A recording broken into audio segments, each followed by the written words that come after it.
বিসমিল্লাহির রহমানির রহিম। প্রিয় বাংলাদেশ, প্রিয় দেশবাসী, ভাই ও বোনেরা, আজকের এই অনুষ্ঠানের সম্মানিত সভাপতি জনাব মির্জা ফখরুল ইসলাম আলমগীর, মঞ্চে উপস্থিত নেতৃবৃন্দ, সামনে উপস্থিত আমার প্রিয় সহকর্মীবৃন্দ, আসসালামু আলাইকুম।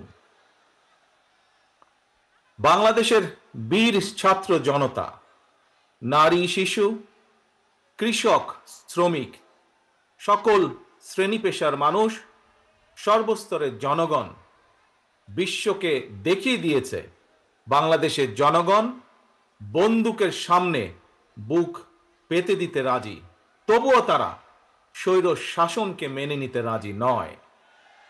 বাংলাদেশের সবচেয়ে জনপ্রিয় গণতান্ত্রিক রাজনৈতিক দল বিএনপির পক্ষ থেকে বাংলাদেশের গণতন্ত্রকামী বীর জনগণকে জানাই আন্তর্জাতিক গণতন্ত্র দিবসের সংগ্রামী শুভেচ্ছা। প্রিয় ভাই বোনেরা, গণতন্ত্র প্রতিষ্ঠার সংগ্রামে শহীদ মৃত্যুবরণ করেছেন যারা, আহত হয়েছেন যারা, হাত পা চোখ হারিয়ে চিরতরে পঙ্গুত্ব বরণ করেছেন, দেশের গণতান্ত্রিকামী জনগণ আজীবন তাদের এই আত্মত্যাগ এবং অবদান শ্রদ্ধার সঙ্গে স্মরণ করবেন। হতাহতদের প্রতিটি পরিবারের প্রতি অবশ্যই রাষ্ট্র তার যথাযথ দায়িত্ব পালন করবে বলে আমরা বিশ্বাস করি। লাখো শহীদের বিনিময়ে অর্জিত স্বাধীন গণতান্ত্রিক বাংলাদেশের রাষ্ট্র, রাজনীতি, শাসন প্রশাসন হওয়ার কথা ছিল government of the people, by the people, for the people.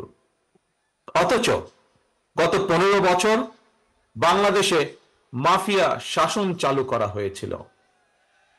দেশে বিদেশে পলাতক স্বৈরাচার বিনা ভোটের সেই সরকারের পরিচয় হয়ে উঠেছিল government of the mafia, by the mafia, for the mafia. প্রিয় দেশবাসী, এই মাফিয়া চক্র দেশকে সর্বক্ষেত্রে ভঙ্গুর করে দিয়েছিল। দেশকে সম্পূর্ণ আমদানি নির্ভর, ঋণ নির্ভর এবং পরনির্ভরশীল রাষ্ট্রে পরিণত করেছিল। মাফিয়া চক্র দেশের ব্যাংকগুলোকে পর্যন্ত দেউলিয়া করে দিয়েছিল।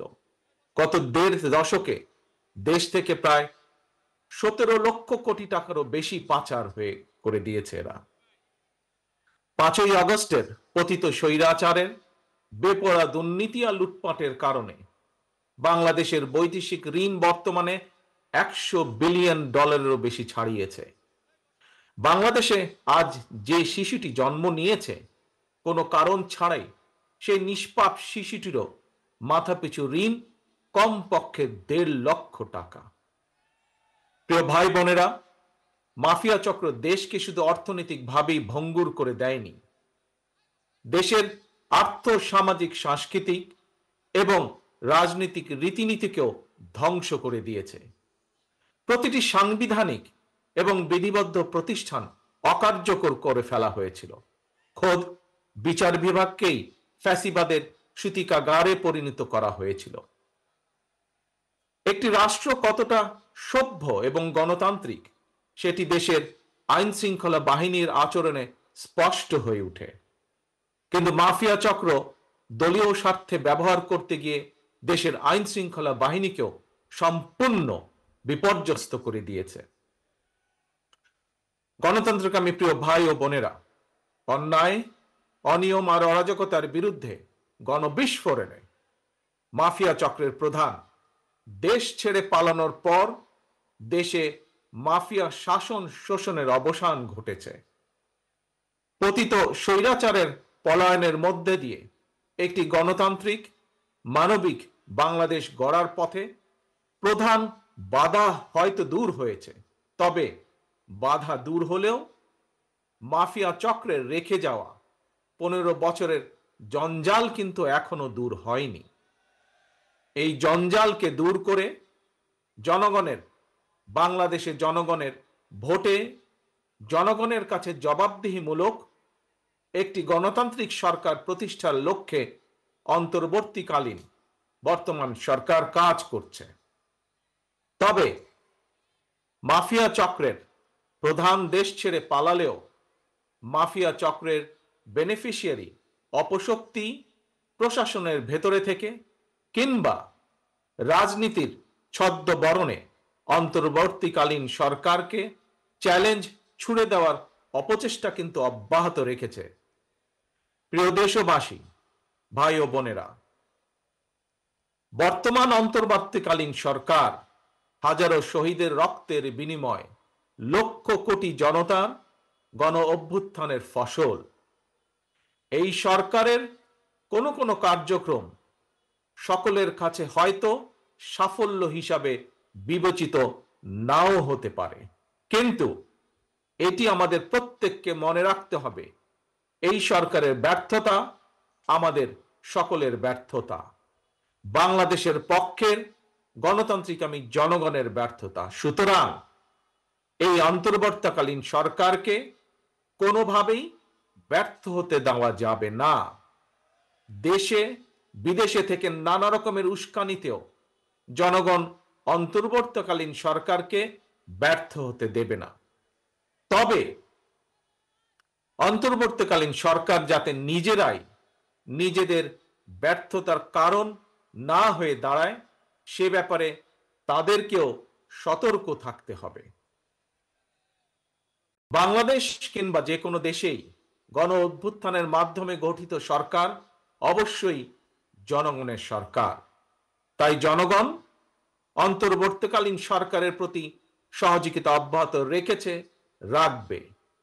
তবে কোনো এক পর্যায়ে অন্তর্বর্তীকালীন সরকারের জবাবদিহিতাও কিন্তু নির্বাচিত সংসদের মাধ্যমেই নিশ্চিত করা হয়।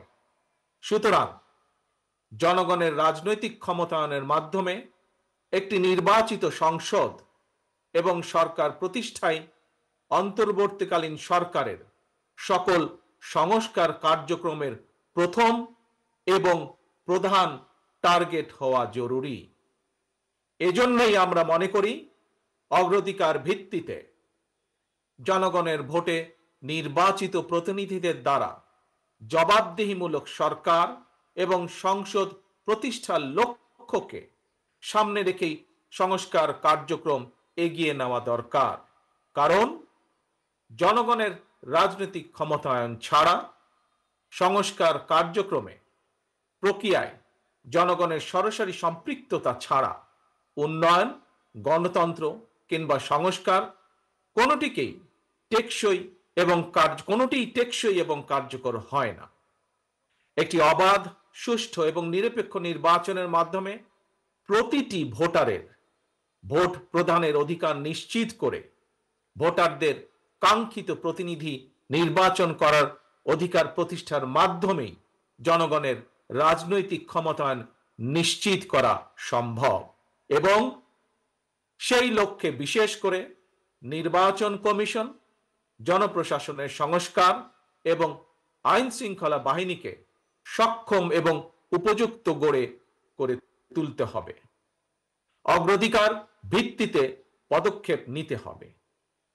অন্তর্বর্তীকালীন সরকার ইতিমধ্যেই বেশ কিছু ক্ষেত্রে সংস্কার কার্যক্রম হাতে নিয়েছে। তবে আমরা মনে করি অন্তর্বর্তীকালীন সরকার এজেন্ডা সেটিং এর ক্ষেত্রে অগ্রাধিকার ভিত্তি নির্ধারণ করতে না পারলে গণ অভ্যুত্থানের সাফল্য ব্যাহত করতে ষড়যন্ত্রকারী নানা চক্র সুযোগ গ্রহণ করতে পারে এবং এরই ভিতর এর কিছু কিছু আলামত আমরা দেখতে পাচ্ছি। প্রিয় দেশবাসী, এবারের গণ অভ্যুত্থানের চরিত্র অতীতের যে কোনো গণ অভ্যুত্থানের চেয়ে ব্যতিক্রম। কেন ব্যতিক্রম?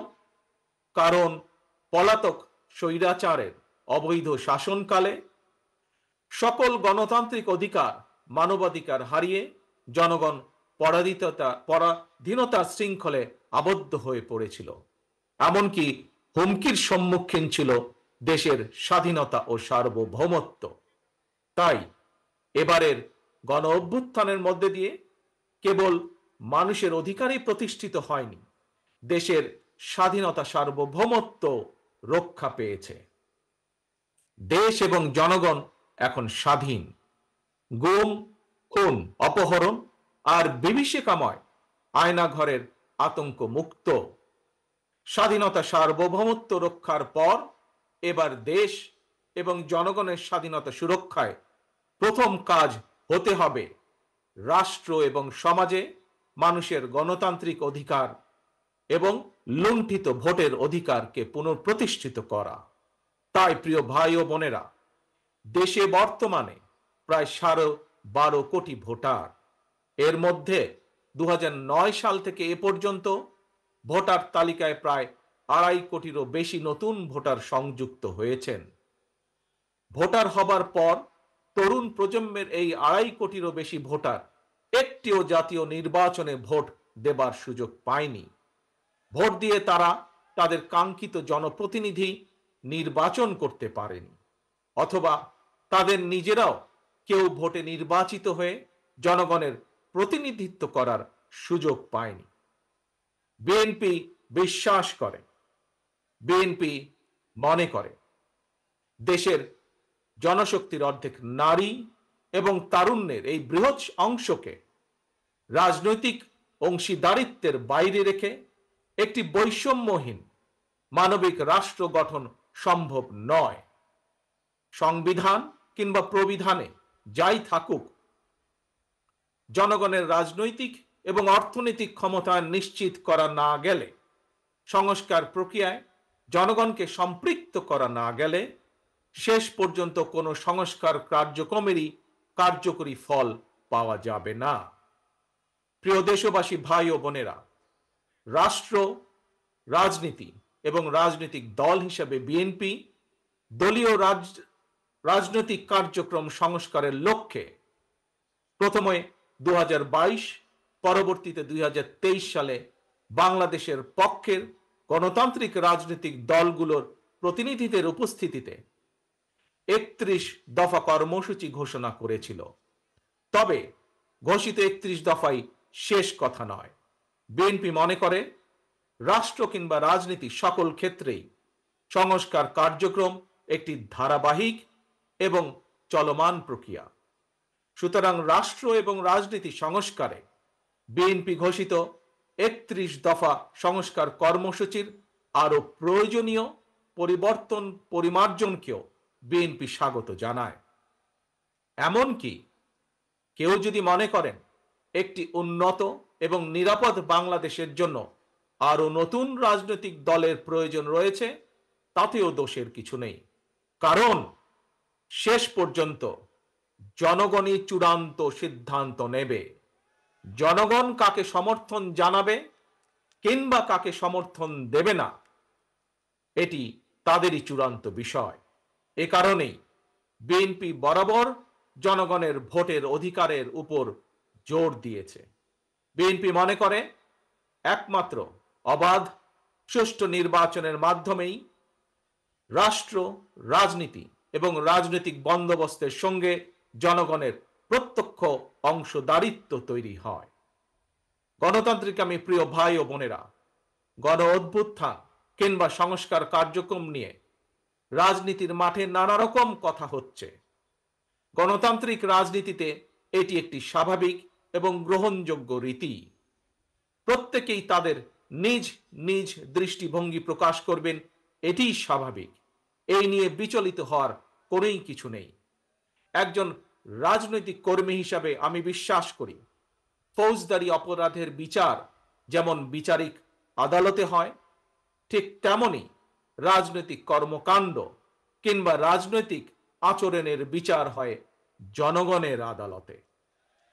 আমি আগেও বলেছি, আজ আবারও আপনাদের সামনে বলতে চাই, ক্ষমতার পরিবর্তন মানে শুধু রাষ্ট্র ক্ষমতার হাত বদল নয়।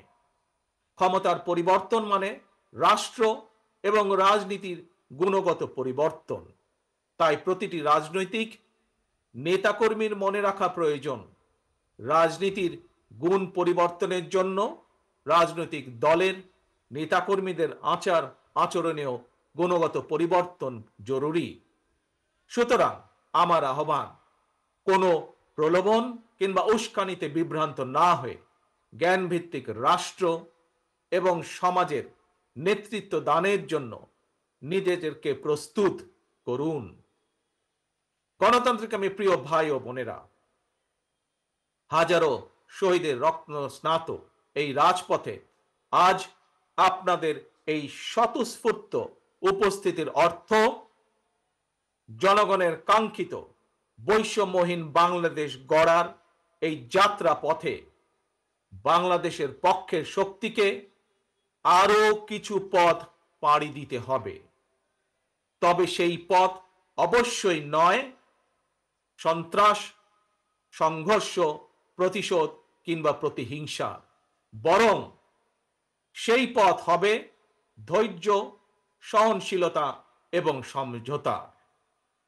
প্রিয় ভাই বোনেরা, সবশেষে বলতে চাই, সংস্কার কার্যক্রমের পথ ধরে নির্বাচনী রোড ম্যাপে উঠবে আমাদের প্রিয় বাংলাদেশ।